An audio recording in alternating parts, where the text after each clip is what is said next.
रमेश गोयल जी, पंजाब से। श्री हरिवंश महाराज जी। महाराज जी, आपके श्रीमुख से प्रवचन सुनते सुनते कब मैं डिप्रेशन से बाहर आया पता ही नहीं चला। जो नित्य कार्य करने में प्राय ही भय की स्थिति उत्पन्न हो जाती थी, उसमें भी काफी हद तक निर्भयता आई।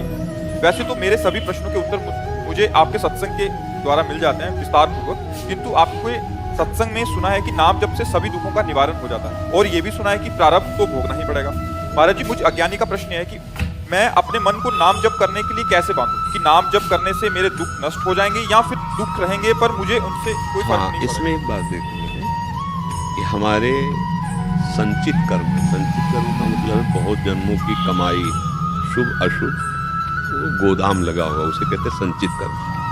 और जो हम नवीन कर्म कर रहे हैं इनको कहते हैं क्रियमाण कर्म।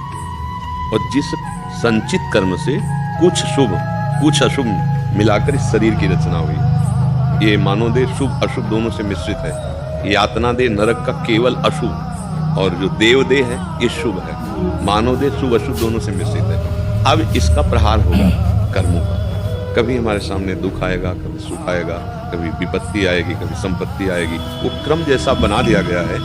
जो शुभ आएगा तो सुख संपत्ति अनुकूलता, अशुभ आएगा दुख विपत्ति प्रतिकूलता। अब ये हमें सहना होगा, ये हमें मिटाना नहीं है, क्योंकि शरीर ही मिटने वाला है। आज नहीं तो कल ये मिटेगा ना शरीर। तो देखो बड़े बड़े महात्माओं में, परमहंसों में शारीरिक दंड देखे गए ना।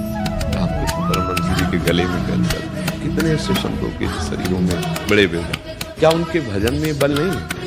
जो भजन संचित कर्मों को भस्म कर देता है, क्रियमाण को निष्फल कर देता है, वो भजन क्या प्रारब्ध को निष्प्रभावित नहीं कर सकता? कर सकता। लेकिन ये पता है कि शरीर नष्ट होगा आज या कल, इसकी एक अवधि है। हम आए हुए दुख को समभाव से सुख दुखे समय कृत्वा लाभालाभ हो गया है, उसको सह लेते हैं और अपने भजन को बचाते हैं। और भजन को बचाकर सच्चिदानंद भगवान को दिखा लेते हैं और आवागमन से ही मुक्त हो जाते हैं। नाम जप में इतनी अपार सामर्थ्य है। धन्वंतरी जी आयुर्वेदाचार्य, उन्होंने शोधा तो जो औषधियों में रोग निवारण की शक्ति है वो नाम से है। अच्युत गोविंद आदि भगवान के नामों में जो सामर्थ्य है, उसी सामर्थ्य से औषधियों में रोग निवारण की सामर्थ्य है। अब देखो हमारे जैसे इस अंग का ऑपरेशन होना हो और औषधि से इसे चेतना शून्य कर दिया जाए, मन यहाँ प्रवेश न करे तो केंद्रीय में, तो पूरा काट दिया जाए, हमको कोई कष्ट नहीं होगा।